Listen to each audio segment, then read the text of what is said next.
Hello there, welcome along to the Sweet Spot, the weekly golf show from the Racing Post with Bruce Millington and Steve Palmer. It's the last show of the year, but it's an action-packed edition. We've got 3 great tournaments to look ahead to, and we'll also look back on what happened last week. Steve is down in Weymouth in the shed, and Steve, it looks a bit parky down there. You've had to don some headgear. Yeah, very much so. I mean, winter's really starting to bite now, isn't it? So yeah, I'm sorry I'm wearing some headgear, but I'm just too cold to do the podcast without it. Oh, that's fair enough, Steve. Looking back on last week, some near misses. Heartache Hotel. How was your mood as you went to bed on Sunday night? Yeah, very, very glum. I mean, obviously, Andy Sullivan, that was the key one on the Golf in Dubai Championship, finishing second there. I mean, for 69 holes, he looked like the likely winner. He was like a horsey who went a little bit too early, I suppose. And then on the 16th hole of the final round, it was the first moment when I actually thought, oh, he might not win this golf tournament. He missed the green right, drivable par 4, and then 3-putted, very aggressive birdie putt, 3-putt bogey. Rosner had previously birdied that hole and nicked him. So yeah, and yes, another second place. We've had 10 second places this year, and that Andy Sullivan one was particularly hurtful. What price was Antoine Rosner, the winner, Steve? Healthy. Not sure exactly. I know he was 55-1 for the tournament. We backed him a few weeks ago, Portugal Masters. Finished very lamely there, so I was hoping he would repeat the dose. He's a good player. He's got a very solid long game. I think he'll win again. He's 27 years old, bright future. But yeah, Sullivan really let one slip there. He shouldn't have allowed the chasing Pat to be so encouraged. And then, we were chasing the trebles, weren't we, all week? I mean, when you get 3 golf tournaments like last week, really exciting. And, Valco Nene was a big letdown for that because Sullivan obviously comfortably placed. And then Valco Nene on Sunday cruised into the places in the early stages. He was 3 under for his round through 4 holes of the final round. And then a double bogey 7 at the 5th. Ended up finishing 11th there, and then. But we just have to pay tribute there, don't we, to Dweezen, who went back to back and just with a very sensible, solid display of golf. He's Mr. Reliable, isn't he? Very solid, yeah. Makes so few mistakes, and when he does make a mistake, he scrambles well, doesn't he? So, yeah, I didn't give him enough respect over the last fortnight. He's probably the best of the young South Africans. We have to accept that now. But yeah, Valco Nene finished 11th. He's just a raw talent. He's much younger than Bazid and Hout. He had 3 double bogeys on his scorecard. So yeah, if we could have got Nene into the top 5, we would have had some very healthy returns. Because Harris English, obviously later in the day, shot up into 5th place. So the each-way treble was there for us. If Valco could have held himself together on Sunday, but it wasn't to be. Oh, well, there it is. And over in Mexico, it was Victor Hovland who got the job done impressively, wasn't it, Steve? What did you make of that? Yeah, I'm a huge fan of Victor Hovland. He's only been a pro for 18 months. That's his second PGA Tour title. And both successes have come with a final hole birdie to win by a shot. So, that proves huge amounts of courage. So, yeah, I think Victor Hovland, I'm a fan of him. I think he's got balls of steel. I think he'll go very far in the game. And then, he's got incredibly taut face, hasn't he, Steve? Have you noticed that? He's like, I'm really saggy and jowly, and I'm really jealous of people who've got like taut faces. His, it just looks like it's been sort of pulled on with, cling film or something. He certainly doesn't need Botox, does he? Incredible. No, and always smiling. He's one of the biggest smilers on the tour. And if you can take that attitude onto the golf course, you're bound to have more success. So yeah, I feel like Victor Hovland was there to be had because he had a bit of form as an amateur on that course in the Eisenhower Trophy, but 2 previous missed cuts there by a shot. So we didn't have him anti-post, but we got on better late than never in running at 3-1. And our guys all finished in the top 20. I mean, this dawned on me on Monday morning, obviously way too late. But if we'd had top 20 trebles last week on our selections, because we only had 7 selections in the end because Tom Lewis withdrew with COVID, top 20 trebles, we'd have had 6 winning top 20 trebles, and you could have made a pretty penny there. But it's always so easy after the event, isn't it? But never mind. Very much never so. mind. Very much. We move on. So yeah, it was close but no cigar last week. Anything else catch your eye? Any other players you thought, he could be quite useful, or people just having a bit of a bad time? What do you make of Justin Thomas? I mean, he sort of got himself onto the periphery of the leaderboard, but never really looked like he was going to get there, did he? No. He had a very cold putter in round 3, I believe it was. or round two, I think it was. And he's got a new putting coach he revealed last week that he's been working with. So he's hoping to see the fruits of that labour soon. But yeah, I didn't think Thomas would be up for it last week. And I saw sort of lapses in concentration. So I'm glad we avoided the short prices there. And Brooks Koepka obviously nowhere to be seen. So yeah, I think we're on the right man. Harris English got the each way money as we anticipated. All ours played solidly, but not enough. I thought maybe one to take from the week was Thorborn Olesen, who was obviously dismissed as opened up 100 to 1 last week. And he played all right. Yeah, he had a good chance to take the place money there, finished 13th. So he can look forward to a good 2021. Your wife must be so pleased she's married to such a loyal man, because once you fall in love with these golfers, you never fall out of love with them, do you? Eh? Yeah, honestly, true, okay. I'm sure he will come good one day. Steve, as we go into the final weekend, and we'll look at the tournaments in just a moment, what would you give yourself out of 10 for your tipping in 2020?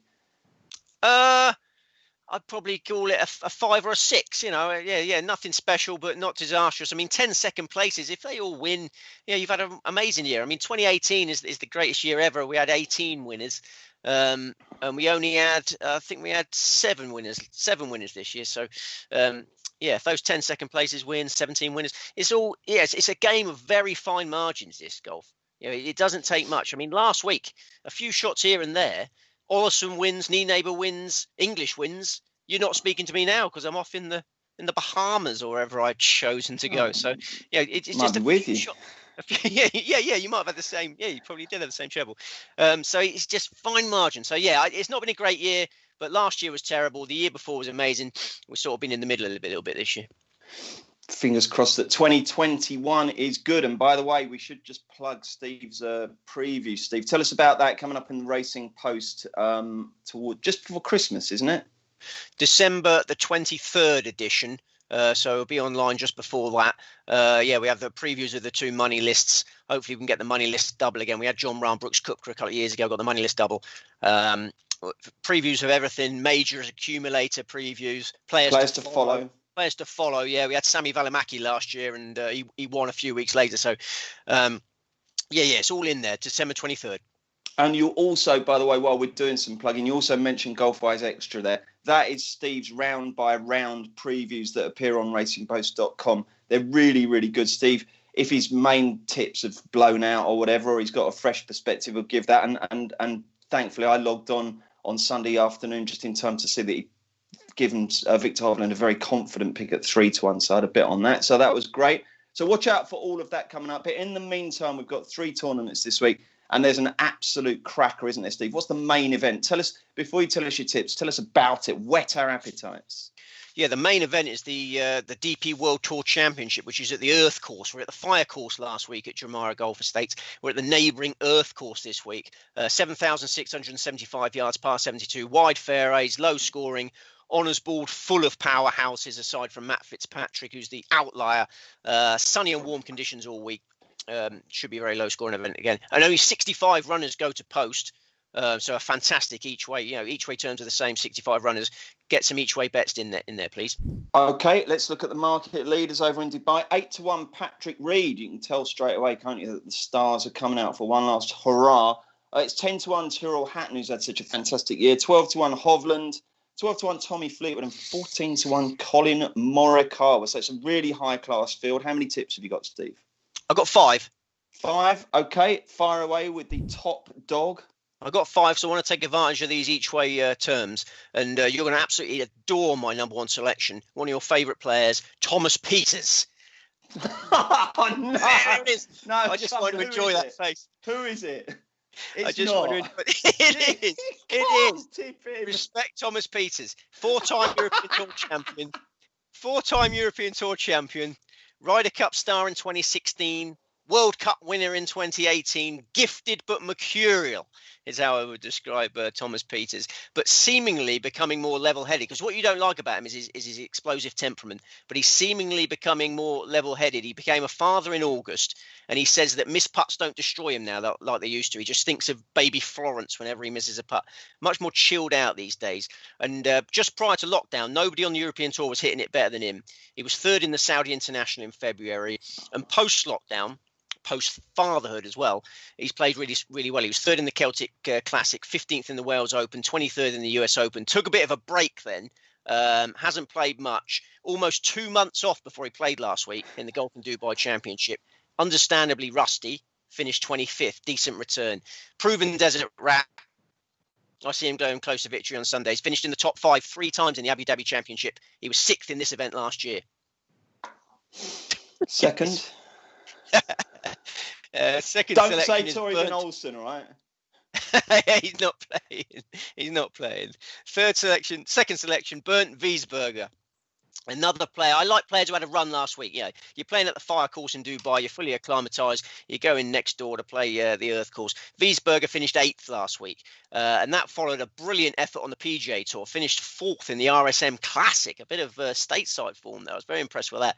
The earth course is ideal for Big Bernd to show off his powerful, consistent long game. Last year he came here leading the race to Dubai. A lot of pressure. This time I see him sort of freewheeling it into contention. So, yeah, Peters and Wiesberger, the top 2. Steve, what price are those? Oh, sorry, we didn't mention prices. What price is Peters roughly? 35 to 1. Okay, and Wiesberger? 28 to 1. 28 to 1, okay. And the other 3 are? Third selection, Victor Perez. Very solid debut at the Earth Course last year. Finished 20th, closed with a 67. Only 3 players betted that score on that Sunday. He was 2nd in the Abu Dhabi Championship in January. He's fallen in love with desert golf. His caddy, JP Fitzgerald, he lives in Dubai. He knows the Earth Course like the back of his hand. And on the form Perez showed at Wentworth, finished 2nd at Wentworth in the BMW PGA in October. Massive runner for this. We tipped him at 80 to 1 for the race to Dubai. He could scoop the lot on Sunday with a victory. So they're my 3 main bets, and then two COVID comebacks potentially. Tom Lewis and Romain Langasque. We mentioned Tom Lewis had to withdraw last week with a positive COVID test. Romain Langasque also fell victim to a positive COVID test. And it's been a bit of a theme of post-lockdown golf that players that have tested positive have then come back and played well. Apart from Sam Horsfield, maybe he's perhaps the only one that hasn't. I mean, Dustin Johnson is the most famous of them all. Bounced out of quarantine 2 weeks later, winning the Masters. COVID hasn't affected these golfers. They're all fighting fit. And there's a lot of rumours last week of false positives, because the day after those 2 guys tested positive, they had to withdraw. And on the Thursday of the tournament, they had 3 negative tests. They both had 3 negative tests. They're both asymptomatic.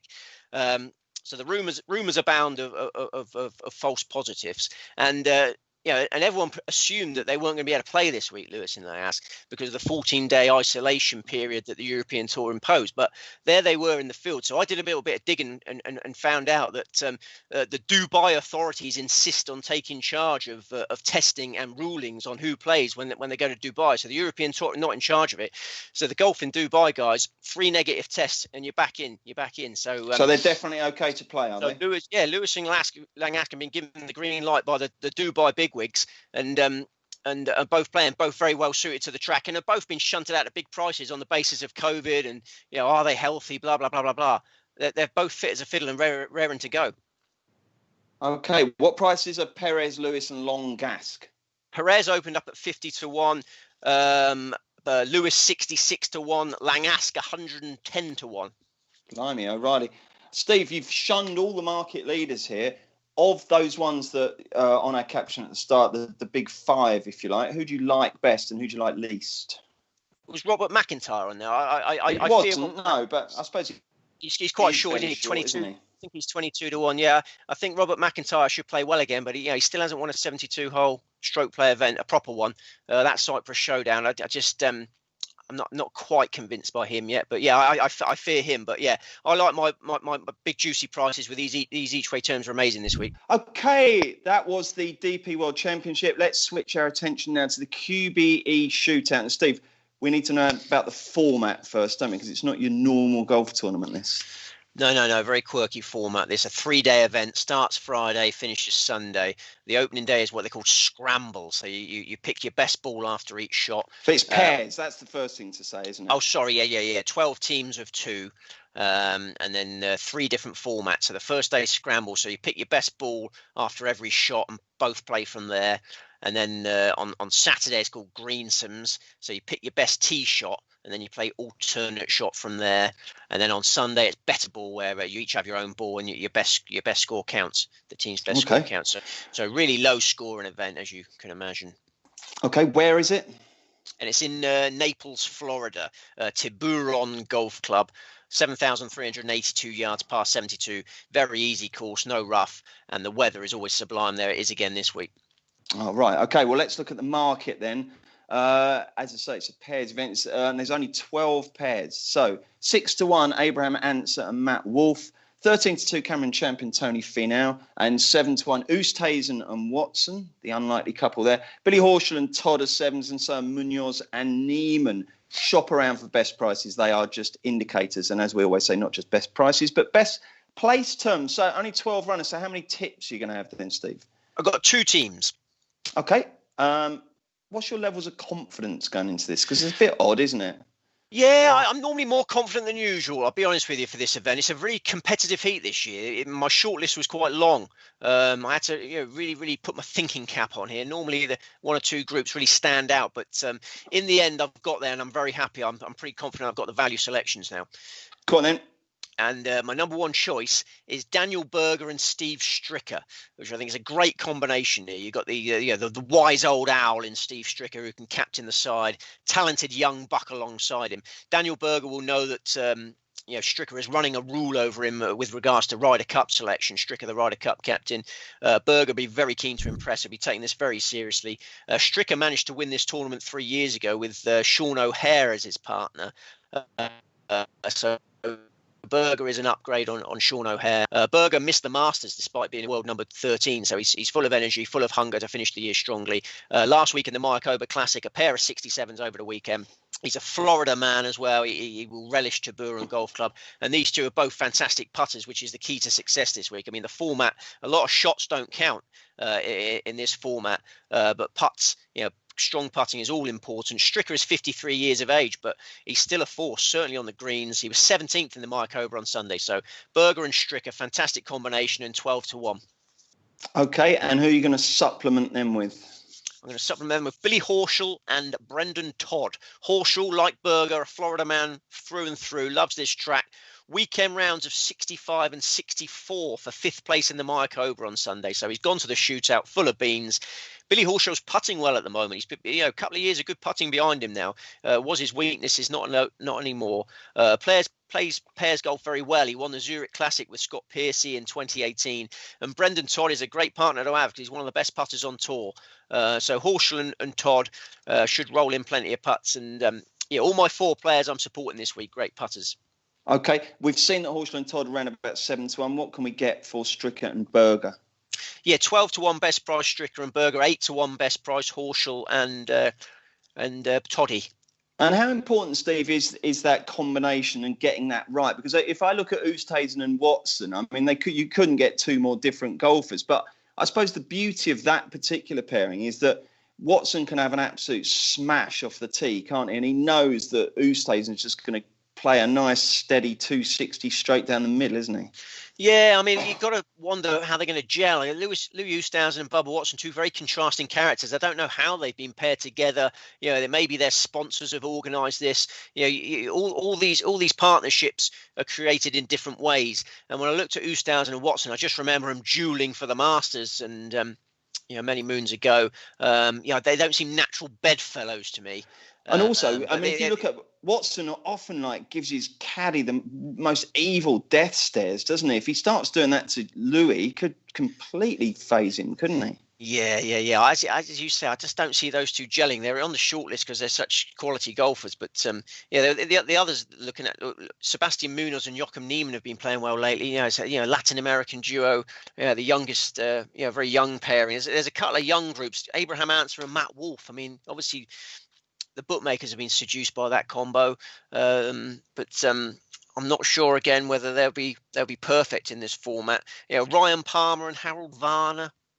You could see them going well. So there was a lot on the shortlist. Harris English and Matt Kuchar have won this by record margins previously. Harris English and Matt Kuchar, when you look at this tournament, be the first names you consider. But Kuchar is fallen badly out of form, so it could be a weak link this year. So it's not a tournament to go crazy about. But Stricker and Berger are the best value. Did Kuchar keep 95% of the prize money there, or did he actually give Harris English stuff?